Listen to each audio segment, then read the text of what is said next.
Nah, karena tahun ini aku udah mulai kuliah dan alhamdulillah jurusan hukum.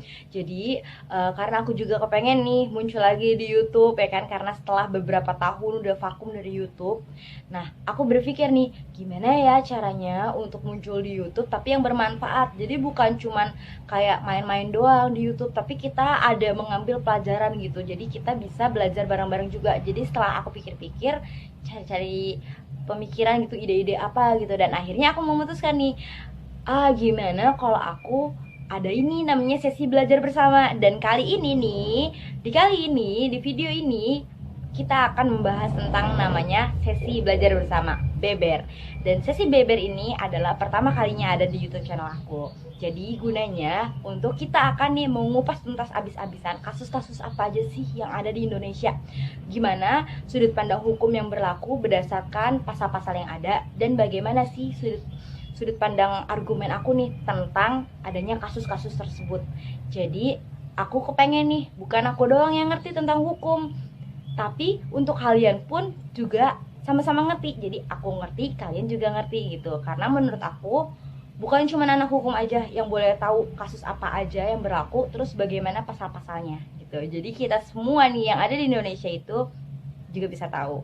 Nah, di sesi beber kali ini kita akan membahas tentang kenakalan remaja. Karena kenakalan remaja itu banyak banget ya kasusnya gitu. Jadi, aku akan membagi nih beberapa part. Nah, part kali ini khusus untuk bullying. Nah, jadi untuk kalian pengen tahu kasus-kasus bullying menurut sudut pandang hukum tuh kayak gimana dan argumen aku kayak gimana, kita langsung aja mulai videonya ya. Bullying merupakan sebuah kata serapan dari bahasa Inggris.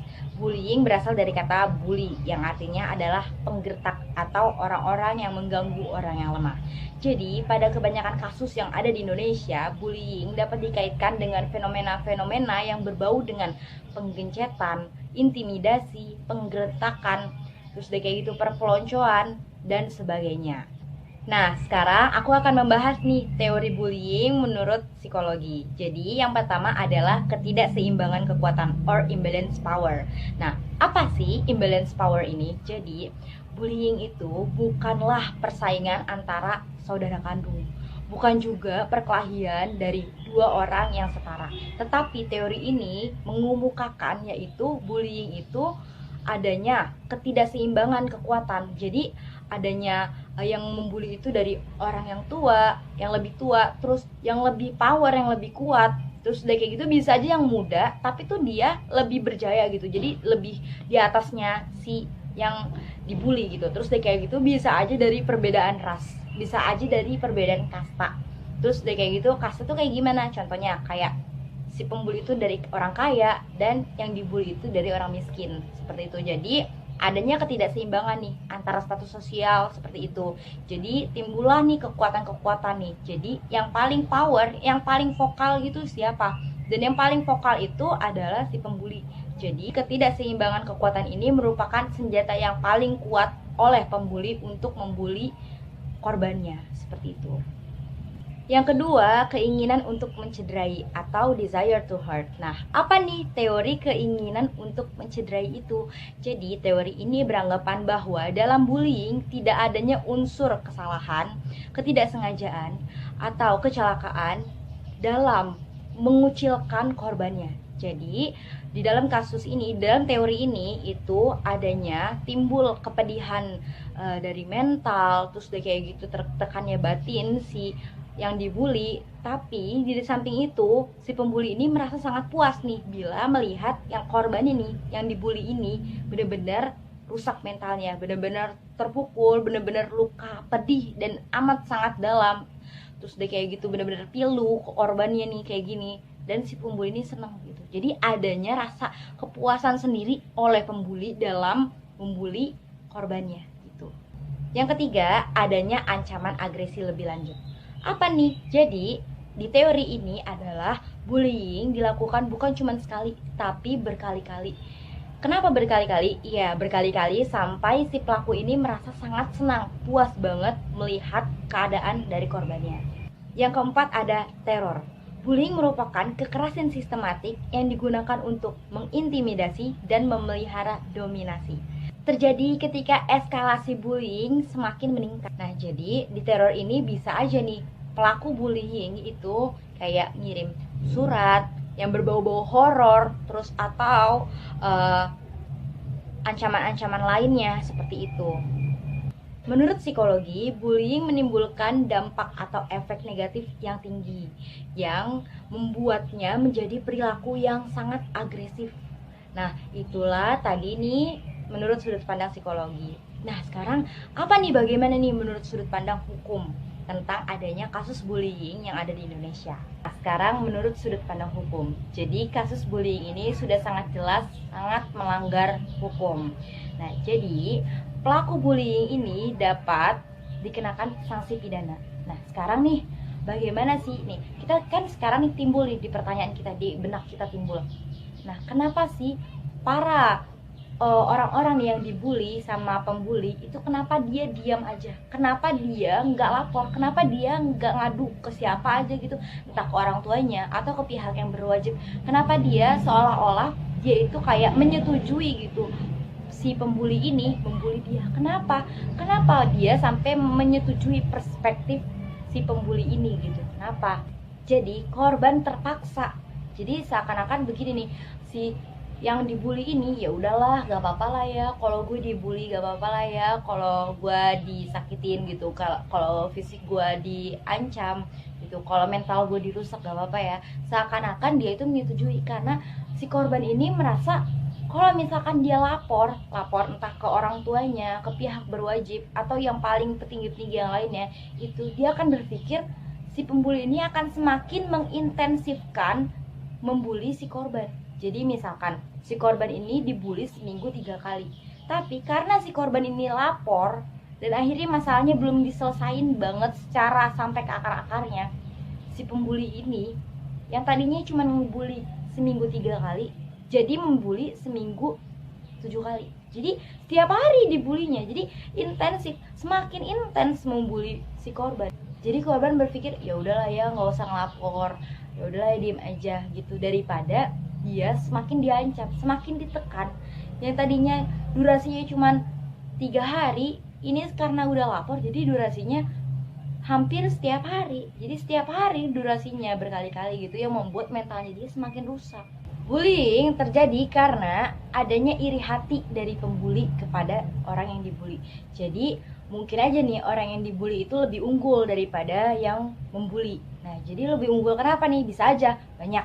Dari lebih unggul di bidang pelajaran, lebih unggul dalam pertemanan, misalkan dia lebih mendapatkan laki atau pasangan entah cowok atau ceweknya yang lebih baik daripada si pembuli, dan si pembuli ini ngerasa nggak mau kesaing kayak gitu. Terus deh kayak gitu bisa aja dari balas dendam karena adanya masalah lama gitu. Jadi ada masalah lama diungkit-ungkit lagi, jadi seakan-akan tuh diperbesar, udah kayak gitu diperbesar, jadi seakan-akan tuh bener-bener kayak dibuat sedramatisir banget dan dibuat bener-bener penting banget gitu. Jadi bener-bener kayak puas lah, menuntaskan kepuasannya dia gitu, rasa kepuasan dia, kesalahan dia yang udah dia pendam lama-lama gitu.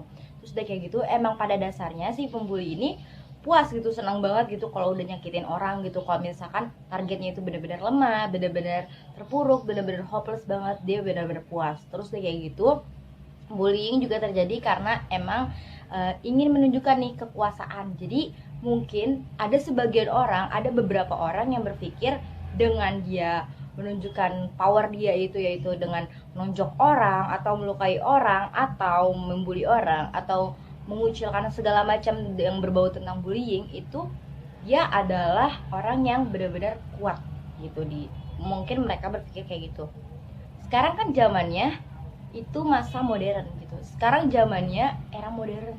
Sekarang zamannya bukan praksara lagi gitu. Jadi konsep primus inter pares di sini udah nggak bisa diterapin lagi di tahun 2018. Konsep praksara yang adanya primus inter pares gak bisa diterapin lagi di 2018 gitu. Menurut aku orang-orang yang membuli, menurut aku pembuli itu masih menerapkan adanya primus inter pares gitu. Jadi menunjukkan kekuasaan, menunjukkan gue yang paling kuat, gue yang paling oke, gue yang paling handal, gue yang paling terbaik itu di lingkungannya dia itu dengan cara dia mukul orang, berkelahi, tawuran dan sebagainya gitu. Nah sekarang menurut aku, argumen aku, kalau misalkan ada di antara kita yang membuli temannya sendiri gitu, bilang aja gini, emangnya primus inter pares itu masih diterapkan ya di tahun 2018 gitu? Enggak kan gitu. Jadi kalau misalkan aku pengen nunjukin kekuatan gitu, pengen nunjukin ke semua orang, ke masyarakat gitu, gue loh yang paling unggul, gue yang paling bagus gitu di antara semuanya, tunjukin aja dengan prestasi, tunjukin aja dengan skill kalian yang kalian bisa gitu. Jangan tunjukin powernya dengan apa, dengan berkelahi. Berkelahi itu tuh nggak nyelesain masalah gitu, menurut aku sih kayak gitu. Terus udah kayak gitu kan, emang sekarang itu kan lagi zamannya silat kan, karena aku sendiri juga anak silat gitu.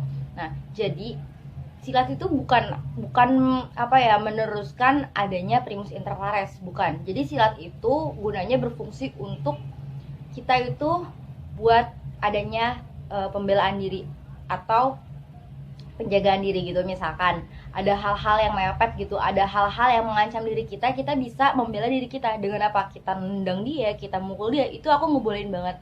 Tapi kalau hal yang bermanfaat, contohnya hal yang positif ya, contohnya kayak ada maling gitu kan, ada maling ke rumah kita, kita masa diem aja gitu, mau aja gitu kan, bisa aja nyawa kita terancam gitu, entah maling itu bawa pisau atau kayak gimana gitu kan. Nah dengan cara apa, adanya silat itu kita bisa jaga diri gitu, kita sikat aja langsung, kita apa, tonjok, kita keluarin jurus-jurus silat kita kayak gitu sih kata aku. Tapi kalau misalkan kita mukul orang yang lemah gitu, orang yang lemah dan nggak salah apa-apa sama hidup kita, sama diri kita, tiba-tiba kita muncul, kita masuk di hidupnya dia, entah mukul secara fisik atau mental yang bikin membuat rusak mental orang, itu kayaknya, bukan kayaknya lagi ya, emang itu tuh nggak baik banget dan itu benar-benar nggak bagus dan itu negatif banget gitu. Jadi ada saatnya dimana kita boleh ngelawan kalau misalkan diri kita ngerasa terancam, kalau diri kita benar-benar ngerasa tersudutkan, atau diri kita benar-benar gak safety gitu, kayak gitu. Nah, sekarang hukuman apa aja nih yang dapat dikenakan kepada para pelaku bullying beserta deliknya? Jadi, karena pasal-pasal yang menyangkut tentang bullying itu banyak banget dan isinya juga panjang, aku takut kalau misalkan aku salah nyebut. Jadi aku akan membacakan. Di sini aku punya kitab. Dan maaf banget ya kalau misalkan aku megangnya pakai satu tangan dan tangan kiri juga, karena tangan kanan aku yang ini itu kemarin ada insiden sedikit gitu, jadi engselnya ngegeser sedikit, jadi nggak bisa bergerak banyak, terlalu banyak gerak gak bisa, jadi pakai tangan kiri aja ya. Jadi di sini kitab ini tuh tebalnya segini, udah lengkap banget. Di sini ada KUHPer, ada KUHAP juga, ada KUHPer, terus ada KUHP, terus ada KUHD gitu kan. Nah di sini jadi aku akan membacakan pasal-pasal apa aja yang berlaku mengenai bullying, dari bullying fisik dan bullying psikologis atau mental ya. Nih aku baca di bawah aja ya, soalnya kan pakai tangan satu. Jadi di sini kita mulai dari pertama. Itu di pasal 170 ayat 1, barang siapa dengan terang-terangan dan dengan tenaga bersama menggunakan kekerasan terhadap orang atau barang diancam dengan pidana penjara paling lama 5 tahun 6 bulan. Ayat kedua, yang bersalah diancam 1. Dengan pidana penjara paling lama 7 tahun jika ia dengan sengaja menghancurkan barang atau jika kekerasan yang digunakan mengakibatkan luka-luka. 2. Dengan pidana penjara paling lama 9 tahun jika kekerasan mengakibatkan luka berat. 3. Dengan pidana penjara paling lama 12 tahun jika kekerasan mengakibatkan maut. Nah ini ada di pasal 170 KUHP tentang penyerangan dengan tenaga bersama terhadap orang atau barang. Secara ini udah termasuk bullying fisik. KUHP itu KUH pidana, jadi kitab undang-undang hukum pidana. Terus deh kayak gitu, ada lagi di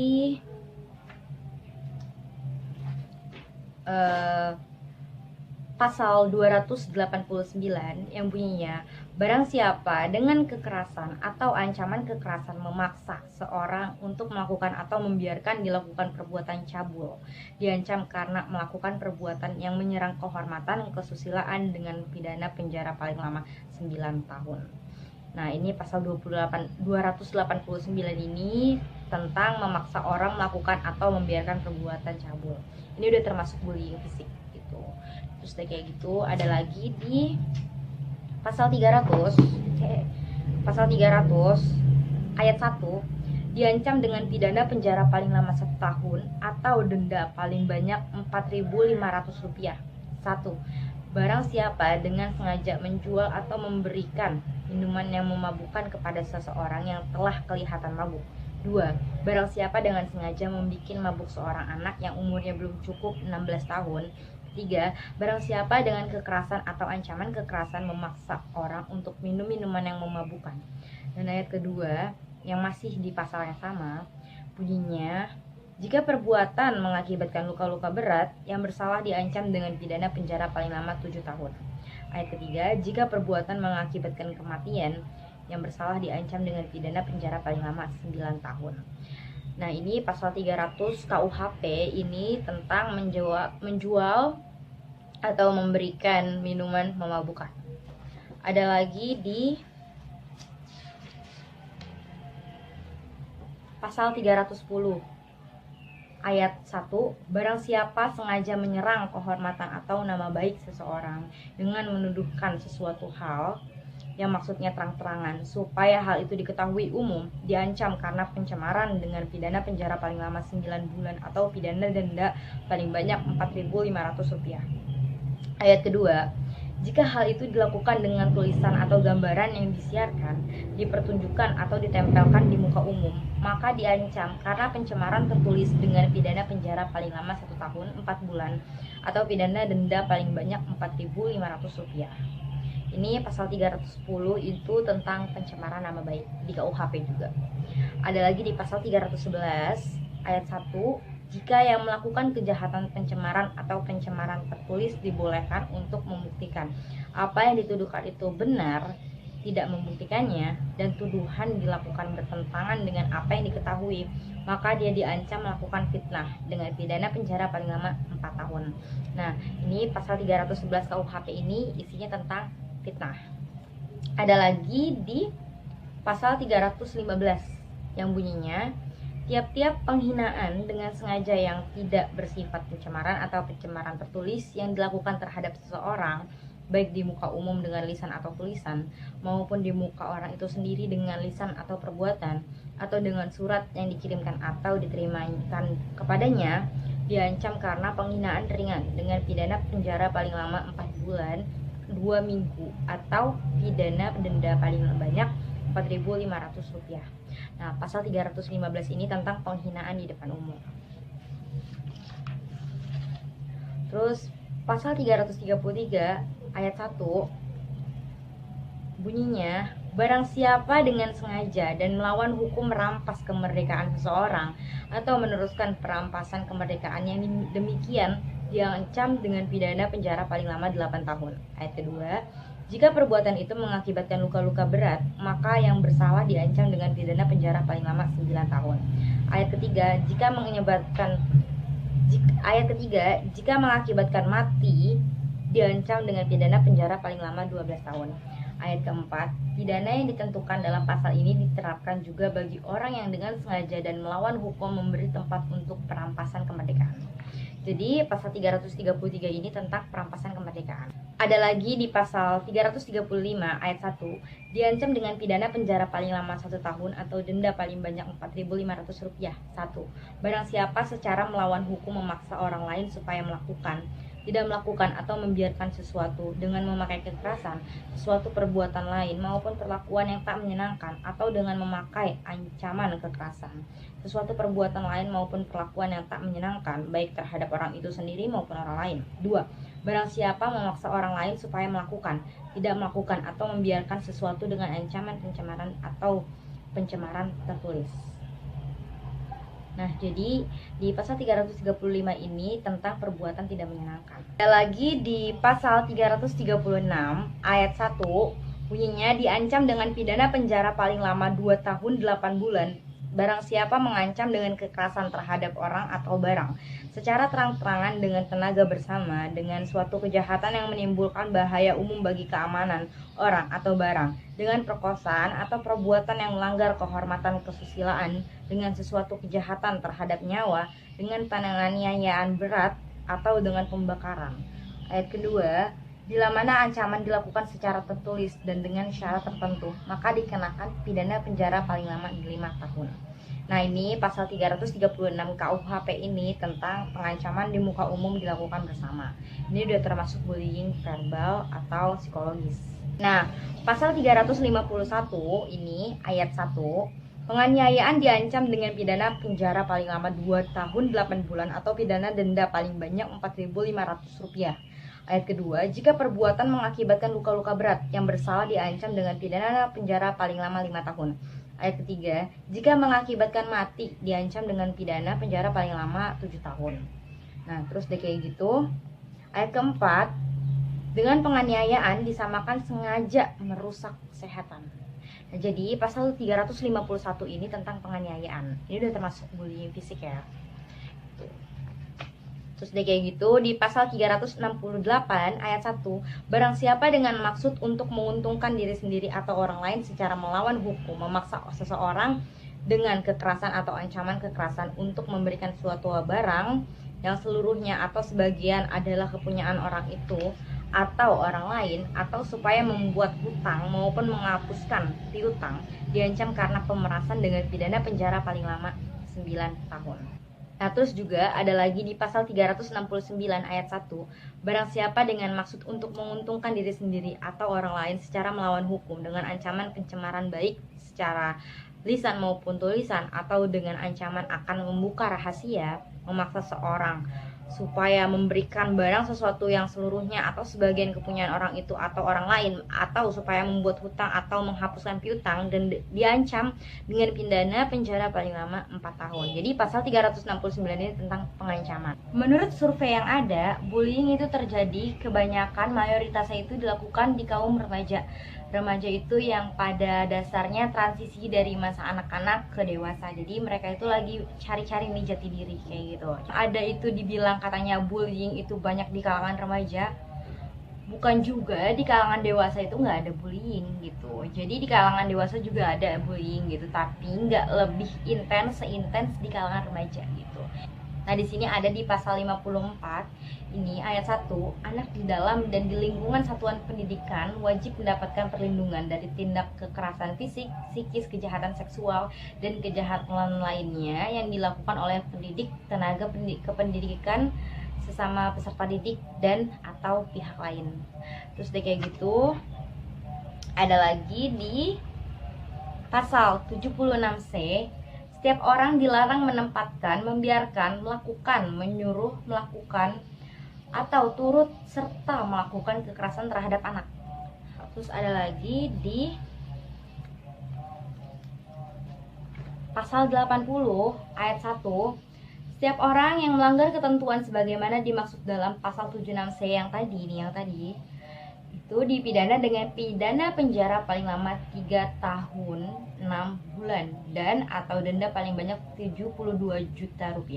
Ayat kedua, dalam hal anak sebagaimana dimaksud dalam ayat 1 luka berat, maka pelaku dipidana dengan pidana penjara paling lama 5 tahun dan atau denda paling banyak Rp100 juta. Ayat ketiga, dalam hal anak sebagaimana dimaksud pada ayat 2 mati, maka pelaku dipidanakan dengan pidana penjara paling lama 15 tahun dan atau denda paling banyak Rp3 miliar. Ayat keempat, pidana ditambah sepertiga dari ketentuan sebagaimana dimaksud pada ayat 1, 2, dan 3 apabila yang melakukan penganiayaan tersebut orang tuanya. Itu jadi di pasal 80 ini, pasal 80 Undang-Undang Perlindungan Anak ini tentang ketentuan pidana sebagaimana yang dimaksud di pasal-pasal sebelumnya gitu. Psychology of Popular Media Culture, penelitian yang dilakukan oleh Douglas Gently dan Brett Bushman itu mengatakan ada beberapa tipe yang menyebabkan seorang anak menjadi seorang pengganggu atau bullying kepada teman-temannya. Itu adalah 1, kecenderungan berkelahi. Jadi si pembuli ini nih merasa kalau dirinya itu selalu dimusuhi, atau dia merasa diasingkan atau disudutkan. Pokoknya itu dia kayak kena seleksi alam gitu sama lingkungan masyarakat sekitarnya. Jadi adanya dorongan karena merasa dia musuhin gitu sama lingkungan pertemanannya. Jadi dia menimbulkan dirinya dia sendiri tuh jadi sosok orang yang pembuli. Terus yang kedua itu kurangnya perhatian dari orang tuanya gitu. Jadi karena di rumahnya dia orang tuanya sangat sibuk, entah orang tuanya itu pekerja keras atau pembisnis yang tidak bisa 100% atau sepenuhnya maksimal dalam mengurus anaknya. Jadi anaknya ini menjadi sosok pembuli gitu, karena anaknya itu akan mencari perhatian di luar. Jadi mereka pikir dengan mereka membuli orang, mereka menyakiti orang itu mereka dibilang kayak ada rasa kebanggaan diri mereka sendiri, yang menganggap diri mereka itu akan dianggap ada sama lingkungan. Karena itulah dia kurangnya perhatian nih dari dalam rumah gitu, dari orang tuanya nggak diperhatiin nih. Udah kayak gitu, yang ketiga gendernya nih sebagai laki-laki. Mayoritas atau mostly laki-laki itu berpikir dia itu akan kuat, dia itu akan gagah perkasa, itu wibawanya ada kalau misalkan dia menyakiti temannya sendiri, sesama lelakinya juga gitu. Kalau dia mukul atau menang di pertarungan yang mengakibatkan luka-luka fisik, itu dia akan diakuin gitu di lingkungan pertemanannya dia, seperti itu. Sekarang ini kayaknya kalau misalkan gender sebagai laki-laki ini yang kuat-kuatan menang-menangan masalah fisik, pertarungan kelahian-kelahian, sama aja kayak tadi ya yang aku bilang ya, adanya primus inter pares yang masih diterapkan. Primus inter pares itu adanya di zaman praaksara, bukan ada di zaman 2018. Mungkin mereka yang masih menerapkan kayak gitu, yang mereka berpikir seolah-olah dengan kekerasan itu bakal menyelesaikan semuanya, bakal menyelesaikan masalah, itu mereka nggak bisa move on dari adanya praaksara. Jadi mereka berpikir tahun 2018 ini adalah praaksara. Kalau mau praaksara ya mending mereka nggak usah lah ya kayak sekolah, terus nggak usah namanya berkendara motor, terus nggak usah namanya main-main YouTube, karena kan zaman praaksara YouTube kan nggak ada kan, jadi nggak usah muncul di sosial media gitu. Nah kan cuman kan sekarang kan zamannya 2018 bukan praaksara lagi, jadi primus inter pares itu udah nggak ada di 2018 gitu. Yang keempat, adanya riwayat kekerasan. Jadi bisa aja nih yang lebih dominan itu kekerasan dari dalam keluarga, kekerasan dari orang rumah gitu. Bisa aja kekerasan yang dilakukan oleh orang tuanya sendiri kepada si pembuli ini. Jadi pembuli ini karena punya riwayat nih di kayak dikerasin gitu, kayak dipukul, disiksa abis-abisan sama orang tuanya atau sama saudaranya atau kakak sepupunya atau kakak kandungnya sendiri gitu. Jadi dia berpikir seolah-olah dia tuh kan nggak nyaman kan di rumah, jadi dia keluar rumah, jadi dia mencari balas dendam lah intinya kayak gitu. Jadi apa yang dia dapatkan di dalam rumah dia tuangkan kepada orang lain yang menurut dia lemah di luar rumah. Jadi itulah jadi sasaran target dia untuk membuli kayak gitu. Dan yang kelima itu adanya riwayat untuk berkelahi. Jadi mereka berpikir nih dengan berkelahi mereka itu akan mendapatkan banyak pujian gitu. Jadi kan ada juga kan kasusnya nih kayak ada dua cowok merebutkan satu cewek gitu.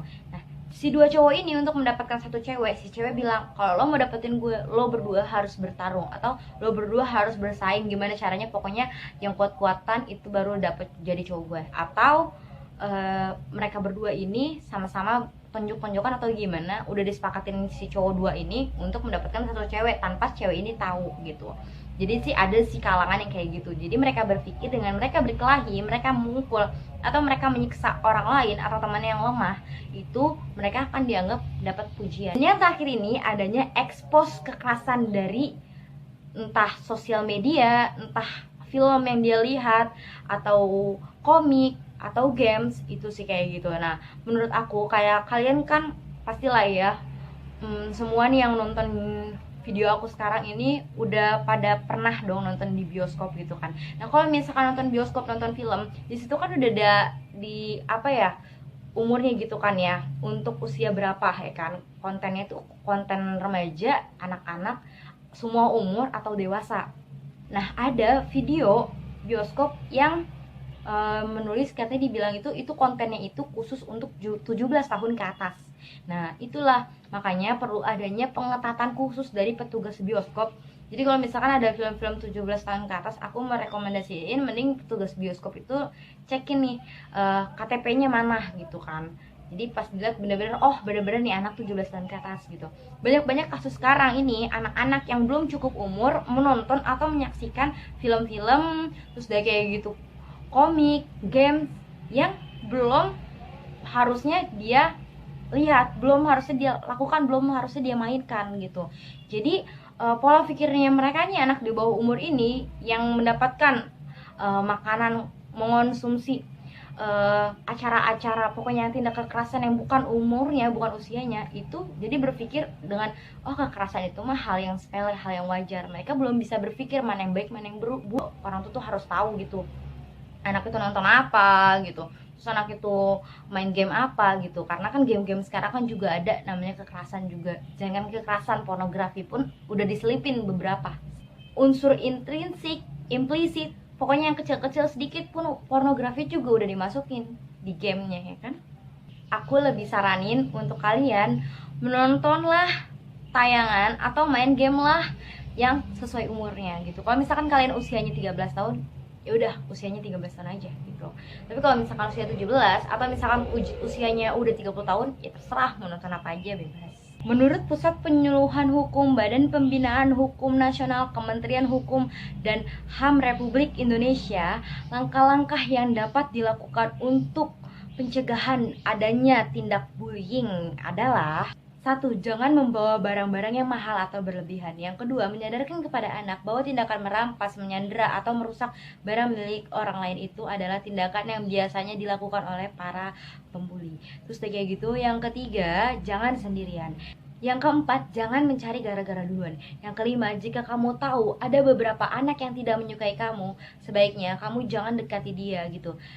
Say hello aja lah kayak gitu, jangan mencari gara-gara, intinya lah seperti itu untuk mencari aman gitu. Yang keenam, kamu harus percaya diri, jangan perlihatkan kalau kamu itu lagi lemah.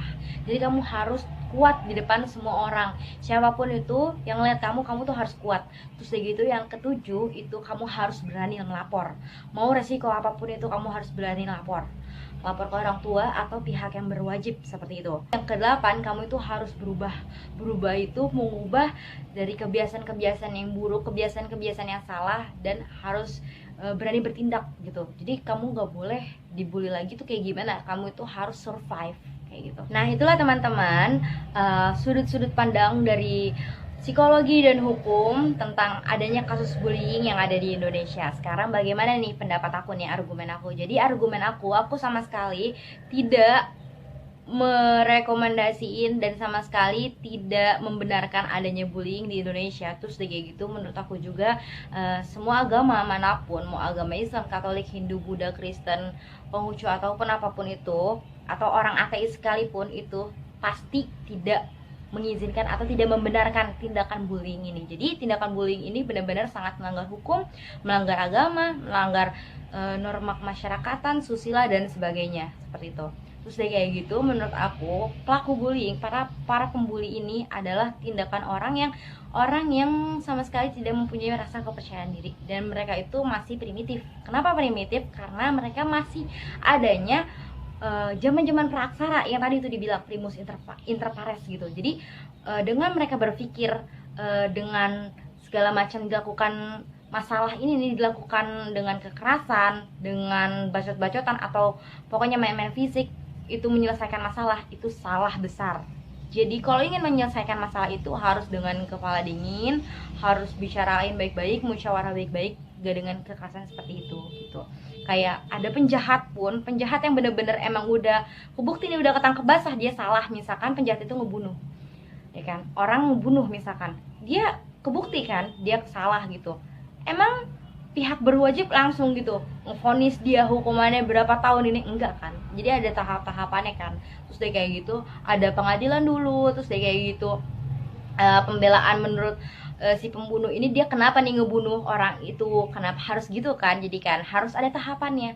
Sama halnya juga kayak kita nyelesain masalah, kita tuh nggak boleh langsung kayak dengan kekerasan, dengan tonjok-tonjokan, itu dengan segala macam merasa kita benar, nggak kayak gitu, karena kita tuh udah nggak ada primus inter pares, kita nggak ada bukan ancaman praksara. Jadi bilang aja kalau misalkan ada yang ngebully, amit-amit jempol bayi ya, sekarang jangan sampailah ada yang ngebully-bully lagi di Indonesia lah gitu, bener-bener gitu kan ya. Itu mereka masih menerapkan prinsip primus inter pares. Bilang aja mereka itu ya orang praaksara gitu. Jadi kita harus menyadarkan juga kita itu sekarang hidup di era modern, bukan praaksara seperti itu. Jadi kalau misalkan menyelesaikan masalah secara kekeluargaan aja gitu, secara dewasa tuh seperti apa gitu, dengan kekerasan itu nggak akan nyelesain masalah seperti itu. Itu harusnya adanya kerjasama antara orang tua dengan instansi sekolah, mau itu dari guru, wali kelas, dan kepala sekolah si anak gitu. Jadi kenapa kayak gitu? Karena perkembangan anak di sekolah itu orang tua itu harus tahu sangat detail gitu, anak tuh kayak gimana gitu. Bisa aja kan banyak banget di kasusnya anak-anak itu yang tadinya itu pinter banget, juara kelas banget, bintang pelajar banget, tiba-tiba kok pelajarannya merosot banget, menurun banget. Itu karena apa? Kan pasti dong ada masalah gitu kan, karena nggak akan ada asap kalau nggak ada api, kayak gitu intinya.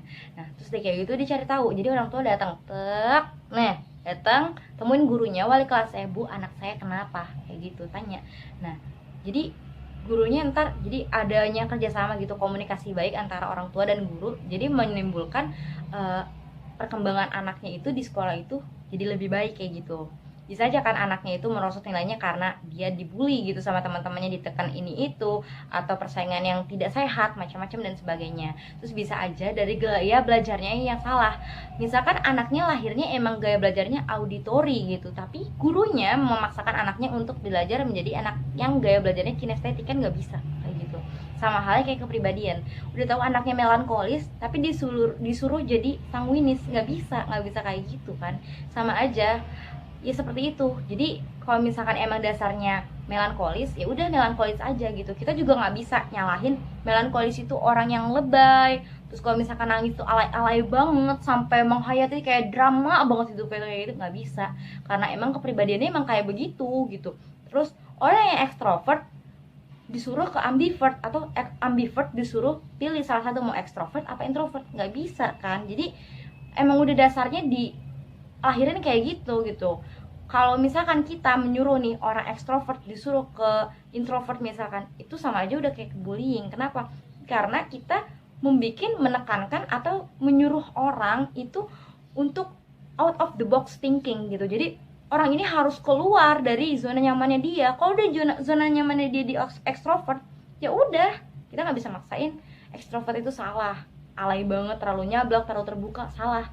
Nggak kayak gitu. Jadi emang udah kita harus hargain gitu keputusan anak gitu kan.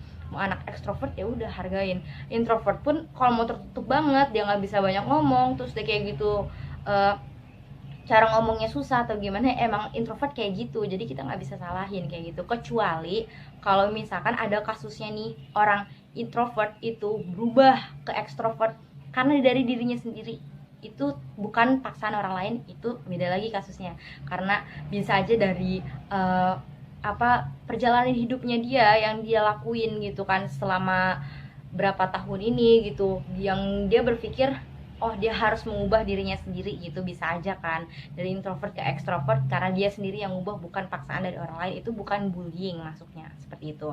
Terus udah kayak gitu, Imam Ghazali pernah bilang kepada murid-muridnya, apa yang paling tajam di dunia ini? Terus udah kayak gitu murid-muridnya jawab, pedang yang paling tajam gitu kan. Terus Imam Ghazali bilang, iya pedang juga benar, tetapi ada ternyata nih yang paling lebih tajam, yang lebih tajam daripada pedang, yaitu adalah lidah manusia. Kenapa lidah manusia? Iya, karena dari lidah itu dengan mudahnya, entengnya, gampangnya itu mengucap macam-macam apapun yang dapat menyakiti hati sesama saudaranya sendiri, sesama seimannya sendiri, seperti itu. Jadi menurut aku dari lidah juga gitu, kayak dari mulut, ucapan, kayak kita nganggapnya bercanda kepada teman kita gitu, tapi mungkin teman kita nerimanya lain gitu kan ya, yang menjadikan jadi miskomunikasi. Banyak banget kan kita sering kayak gitu kan. Jadi kayak gitu. Jadi menurut aku harus pandai-pandailah dalam berbicara kayak gitu ya, karena juga menurut kita tuh bercanda gitu, cuman bilang misalkan hal-hal yang sekecil apapun gitu, tapi orang itu menerimanya kok kayak orang itu merasa diremehin, atau orang itu merasa dikecilin, atau dihina gitu sama yang kita omongin gitu. Nah seperti itu, karena mental orang itu, orang satu orang lainnya itu nggak akan sama. Bisa aja nih kita bercanda, misalkan ngomong penampilannya dia, baju dia itu norak misalkan gitu kan, baju dia itu terlalu tua gitu dari usianya dia, jadi dia kelihatan tua gitu. Nah yang ditangkap nih, yang nerima ucapan kita itu apa ya, langsung ciut, langsung nggak pede atau gimana, karena emang mentalnya dia itu nggak sekuat mentalnya kita gitu. Karena aku sendiri juga pahamin gitu, kayak aku, terus teman-teman aku gitu, saudara aku, keluarga aku, bukan kan itu juga orang tua aku juga nih, kedua orang tua aku pastilah mempunyai mental yang berbeda. Ada anak yang mentalnya lemah banget, ada anak yang mentalnya sedang biasa aja, ada yang mentalnya kuat gitu. Nah kalau misalkan kita salah ngomong nih, ternyata kita ngomongnya ke mental yang paling lemah banget, misalkan kita cuma bercanda, bunuh diri aja loh gitu, kalau bilang bunuh diri beneran tuh gimana itu kan. Makanya menurut aku dari lisan itu harus hati-hati banget dalam bicara gitu. Terus aku juga dari kecil pun sangat mementingkan mental orang lain, entah mental aku, mental teman-teman aku, mental keluarga aku, orang tuaku dan sebagainya gitu, orang-orang yang aku sayangin gitu. Karena menurut aku seseorang dikatakan sehat mentalnya apabila dia bisa menjalankan aktivitasnya dengan lancar, dengan sehari-harinya, dengan sebiasanya, dengan teratur, makan teratur, minum teratur, terus udah gitu tidur teratur, terus udah kayak gitu belajar teratur, terus udah kayak gitu nggak ada keganggu apa-apa. Tapi kalau misalnya mentalnya dia sakit, dia akan merasakan adanya namanya tidurnya gelisah, suka kalau lagi tidur tiba-tiba gitu-gitu, kayak apa ya, gelegepan gitu kan. Terus deh kayak gitu adanya makannya jadi nggak selera makan, yang mengakibatkan kurangnya berat badan, jadi berat badannya turun drastis, kan bisa menyebabkan penyakit ngerembet kesehatan badan macam-macam kan, jasmaninya macam-macam gitu kan.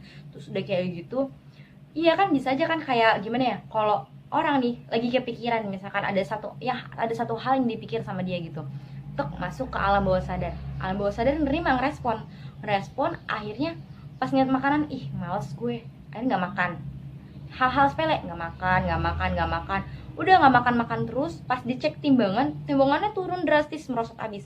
Terus akhirnya apa, penyakit timbul nih, penyakit medis yang timbul apa, dia bisa aja kena emah ya kan, lambung mah kronis, itu bahaya banget. Kalau udah mah kronis, udah didiemin, mah kronis udah diemin, terus akhirnya apa, bisa kena kanker usus, kanker lambung ya kan. Terus ujung-ujungnya apa, ntar adanya alat masuk ke mulut kayak endoskopi macam-macam, itu kan bahaya banget kan, nggak boleh kan harusnya seperti itu. Jadi menurut aku jasmani rohani itu sangat berkesinambungan gitu, sama halnya kayak hubungan antara dunia dan akhirat itu nyambung, nggak bisa keputus gitu, sama halnya kayak gitu. Fisik dan mental itu nyambung. Kalau fisik kita sakit, mental kita juga akan sakit. Kalau mental kita sakit, fisik kita, badan kita juga akan berpengaruh, semuanya berpengaruh gitu kata aku. Terus udah kayak gitu kata aku, obat yang paling manjur itu dari semua obat itu adalah hati atau kolbu.